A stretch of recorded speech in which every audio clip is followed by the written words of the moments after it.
سنو وَإِنَّكُمْ سَتَلْقُونَ رَبَّكُمْ، ان قریب تمہیں اپنے رب سے ملنا ہے. فَسَيَسْأَلُكُمْ عَنْ أَعْمَالِكُمْ، وہ رب تعالیٰ تم سے تمہارے اعمال کے تعلق سے پوچھے گا. آقا فرماتے ہیں قد بلغتکم، صحابہ میں نے تمہیں بتا دیا. صحابہ سے پوچھ رہے ہیں قد بلغتکم، کیا میں نے بتا ڈالا؟ قالو ہاں یا رسول اللہ، آپ نے سب اللہ کے احکام پہنچا ڈالے. کل بلغتا الینا، آقا پہنچا چکے. ومن کانت عنده امانۃ فلیردها لمن ائتمن علیہا. سنو جس کے پاس کسی کی امانت ہو، چاہے کھجور کی گٹھلی ہی کیوں نہ ہو، اس کو لوٹا دے جس کی امانت ہے.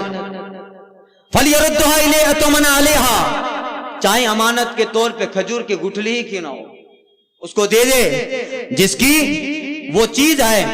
آقا فرماتے ہیں وَإِنَّا كُلَّ رِبَا مَوْضَعُ وَلَكِنْ لَكُمْ رُؤُوسُكُمْ أَمْلُوسَ أَمْوَالِكُمْ وَلَا يَظْلَمُونَ وَلَا تَظْلِمُونَ. سنو، ربا سود باطل ہے اور میرے دین میں سود جائز نہیں ہے. ہاں تمہارے لیے جائز کیا ہے؟ اِنَّا رُؤُوسَ أَمْوَالِكُمْ، تمہارا خالص مال یہ تمہارے لیے جائز ہے.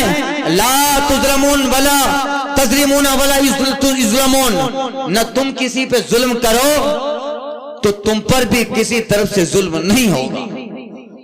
آقا فرماتے ہیں قد اللہ انہ لا ربا، اللہ تعالیٰ نے فیصلہ فرما دیا کہ سود نہیں ہے، سود نہیں ہے. وَإِنَّ أَوَّلَ رِبَا أَذَوْ رَبَا عباس ابن عبد المطلب، پہلا سود عباس بن عبد المطلب کا ہے جس کو میں باطل کرتا ہوں. فَإِنَّهُ موضوع، وہ باطل ہے. الا ان کل شیء من امر الجاہلیہ موضوع، سنو دور جہالت کے سارے کام محمد بن عبداللہ اپنے پیروں تلے روند رہا ہے. جہالت کی اب کوئی بات نہ کی جائے، اس زمانے کا اب کوئی چرچا نہ کیا جائے. ان امر الجاہلیت موضوع، دور جہالت کی ساری باتیں، سارے طریقے، سارے امور جو غلط تھے، آقا فرماتے تحت قدم ھذا، وہ ساری باتیں میرے قدم کے نیچے ہیں، میں روند دے رہا ہوں. بات وہ ہوگی جو پیغمبر تمہیں کہہ چکا ہے، جو میں تمہیں بتا چکا ہوں. آقا فرماتے ہیں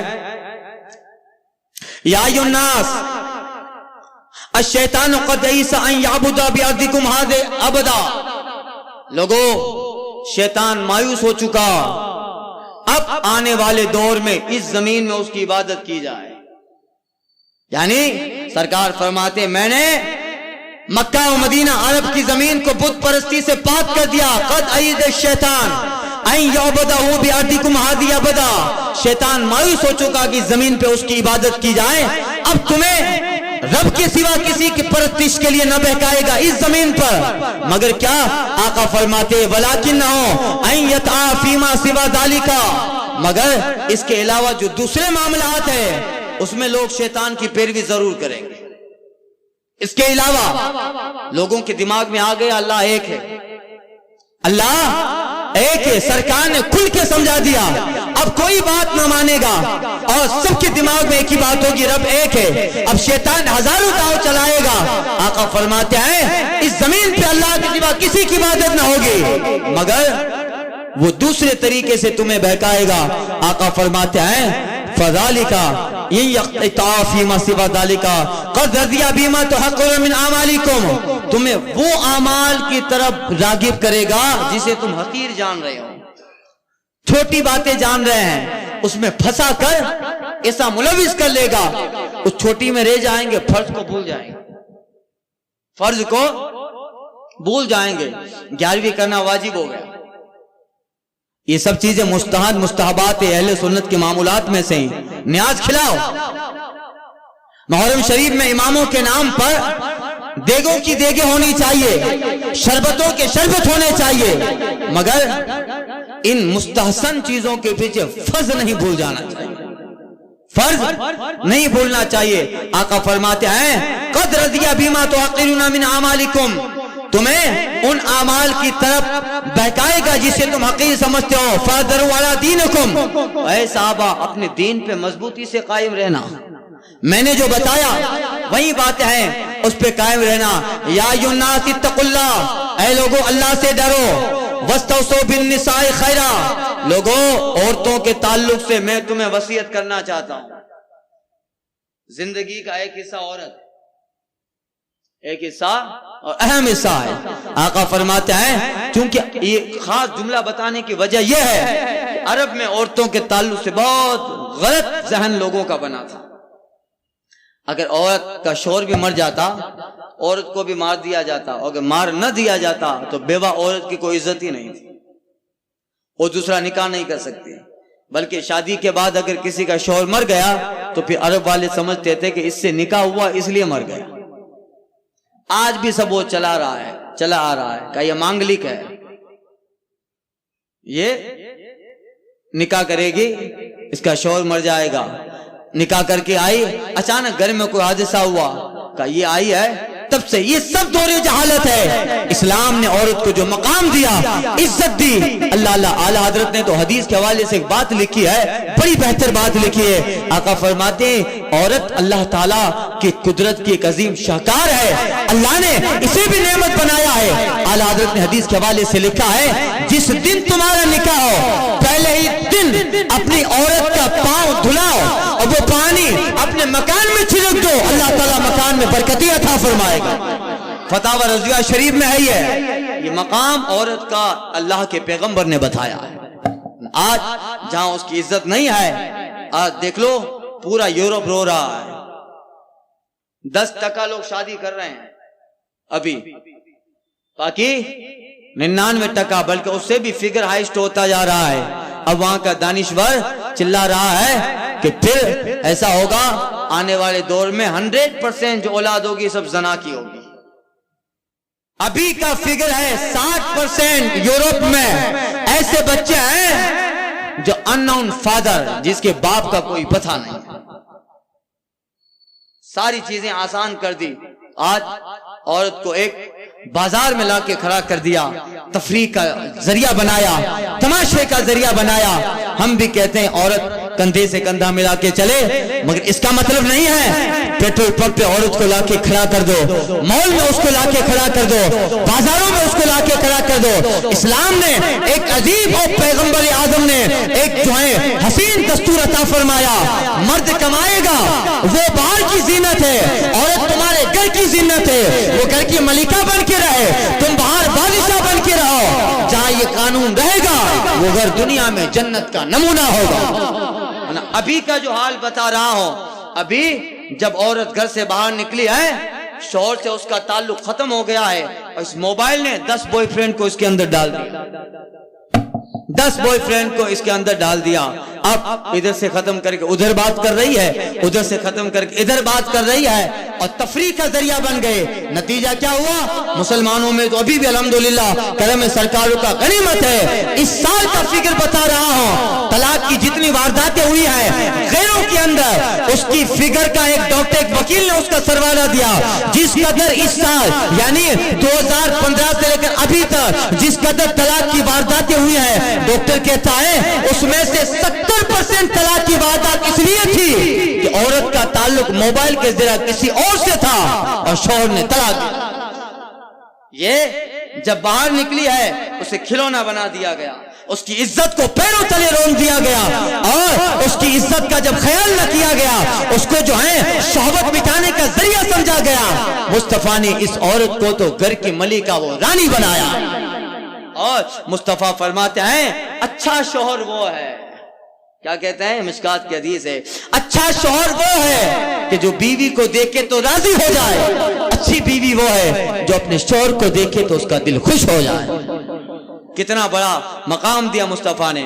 آقا فرماتے ہیں کہ سنو، تم اگر ایک تھوڑی دیر کے لیے نزہت المجالس وغیرہ میں مکاشفۃ القلوب میں امام غزالی نے لکھا ہے، اگر رات کو تھکے ہارے آ گئے، گھر پہ کھانا کھایا، اپنی بیوی کے ساتھ بیٹھ کر اگر تم نے کھانا کھایا ہے، امام غزالی لکھتے ہیں راضی ہو کر خوشی سے اللہ کی نعمت ہے یہ بیوی، اور اس کو میں نے کتاب اللہ سے حلال کیا ہے، اور اللہ کے رسول نے اس کی جو ہے حقوق کا مجھ پہ حکم دیا ہے، یہ ساری چیزوں کو دماغ میں رکھ کر ایک تھکا ہوا شوہر جب بیوی کے پاس بیٹھے گا اور اس کے ساتھ کھانا کھائے گا، امام غزالی نے لکھا ہے تھوڑی دیر اس کے ساتھ بیٹھ کر کھانا کھائے گا، اللہ 1 سال کے نفلی اعتکاف کا تجھے ثواب عطا فرمائے۔ 1 سال کے نفلی اعتکاف کا ثواب۔ یہ کس لیے مصطفیٰ نے بتایا؟ تاکہ تمہارا معاشرہ بہتر رہے، تمہاری گھریلو زندگی بہتر رہے، اور یہ سرکار کی حدیث سے دماغ میں رہے گی، اس کے دماغ میں بیوی کے دماغ میں اس کا شور ہوگا، محبت برقرار رہے گی، نہ اس میں خلل آئے، نہ اس میں گناہ آئے، نہ اس میں زیادتی آئے، نہ اس میں کوئی ایسی چیز آئے۔ دونوں مصطفیٰ کی تعلیم پہ عمل کر رہے ہیں۔ عورت کے لیے اس کا شور بادشاہ ہے، اور شور کے لیے اس کی عورت ملکہ ہے۔ عورت سمجھ رہی ہے اس کی فرماداری مجھے جنت میں لے جائے گی، شور سمجھ رہا ہے اس کا حق مجھے جنت میں لے جائے گا۔ جب اس طرح بات ہوگی وہ گھر دنیا میں جنت کا نمونہ۔ اس لیے آج عورتوں کو بازار میں لا کے کھڑا کر دیا، نتیجہ بھوگت رہے ہیں، نتیجہ بھوگت رہے ہیں۔ اب سنیے، ایک صاحب مجھے کہہ رہے تھے، اپنے نہیں تھے، غیر تھے، وہ کہہ رہے تھے باپو مجھے دھندا نہیں ملا، نوکری نہیں مل رہی ہے۔ بولے کھاتے کیا ہو؟ کہا ایک مال میں میری بیوی کام کرتی ہے۔ اچھا تو تم کو تو اچھا ہے بھائی، سارا دن موبائل لے کے پڑے رہو۔ کہا باپو بہت ذلت والی زندگی۔ کیوں؟ کہا مجھے نوکری نہ ملی، میں گھر پہ بیٹھا ہوں، اب میری بیوی جب مجھے کما کے دیتی ہے اور اس سے جب 50 روپیہ میں مانگتا ہوں، اور جس ذلت کے ساتھ 50 روپیہ ملتا ہے باپو، وہ 50 روپیے کی جو ذلت ہے وہ مجھے اتنی خطرناک لگتی ہے کہ کروڑوں کو ٹھوکر مار دو مگر وہ ذلت کو میں نہ برداشت کروں۔ اسی لیے مصطفیٰ نے فرمایا، آقا فرماتے ہیں الرجال قوامون علی النساء، قرآن میں اللہ فرماتا ہے مرد عورتوں کا حاکم ہے۔ جب الٹا ہوگا، عورتیں حاکم بن جائیں گی تو شاید ظاہر بات ہے معاملہ ایسا ہی ہوگا۔ اس لیے اسلام اور پیغمبر کی زندگی اور حضور کے ایک ایک لفظ بھی ہزاروں حکمتیں ہیں۔ خیر وقت ہو رہا ہے، آقا فرماتے ہیں یا ایھا الناس، اے لوگو اتقوا اللہ، اللہ سے ڈرو، استوصی بالنساء خیرا، میں تمہیں عورتوں کے تعلق سے وصیت کرتا ہوں، فإنہن عندکم اوان، بے شک یہ تمہارے پاس ہیں، تمہارے پاس تحفہ ہیں، تمہاری ملکیت میں ہیں، تمہارے قبضے میں ہیں، لا یملکو لنفسہن شیئا، یہ جب تک تمہارے پاس ہیں خود کی ایک چیز کی بھی مالک نہیں ہیں، سب شوہر کا ہے، مگر جب تمہاری ملکیت میں ہے اب تمہیں کیا کرنا ہے اس کے ساتھ۔ آقا فرماتے ہیں وَإِنَّكُمْ مِمَّا أَخَذْتُمُوهُنَّ بِأَمَانَةِ اللَّهِ، تم نے اسے اللہ کی امانت سمجھ کر اپنے قبضے میں لیا ہے۔ یہ کیا ہے؟ اللہ کی امانتیں ہیں۔ نکاح کر کے عورت کو قبضے میں جب لیا، آقا فرماتے إِنَّكُمْ أَخَذْتُمُوهُنَّ بِأَمَانَةِ اللَّهِ، اللہ کی امانت ہے جو تمہارے قبضے میں آئی ہے۔ اب اللہ کی امانت میں خیانت کرو گے کیا؟ اللہ کی امانت میں آقا فرماتے ہیں سنو، وَاسْتَحَلْتُمْ بِفُرُوجِهُنَّ بِكِتَابِ اللَّهِ، اور تم نے اس کے جسم کو اللہ کی کتاب سے حلال کیا ہے۔ آقا کہتے ہیں وَلَكُمْ عَلَيْهِنَّ حَقًّا، تمہارے لیے ان عورتوں پر حق ہے، وَلَهُنَّ عَلَيْكُمْ حق، اور ان کے لیے بھی تمہارے پر حق ہے، وَلَكُمْ عَلَيْهِنَّ أَن لَا يُؤْتِينَ فُرُوجَكُمْ أَحَدًا، ترک رہو، عورتوں پر تمہارا حق یہ ہے کہ وہ عورت کبھی بھی اپنے بسترے کے قریب اس کو نہ آنے دے جس کو تو ناپسند کرتا۔ حق ہے، یہ عورت پر حق ہے، ان لا یواتہن فرشکم احدن تکرہن، وہ ابھی اپنے قریب بسترے سے قریب اپنے قریب کبھی بھی اس کو نہ آنے دے جس کو تم ناپسند کرتے۔ سمجھ گئے آپ؟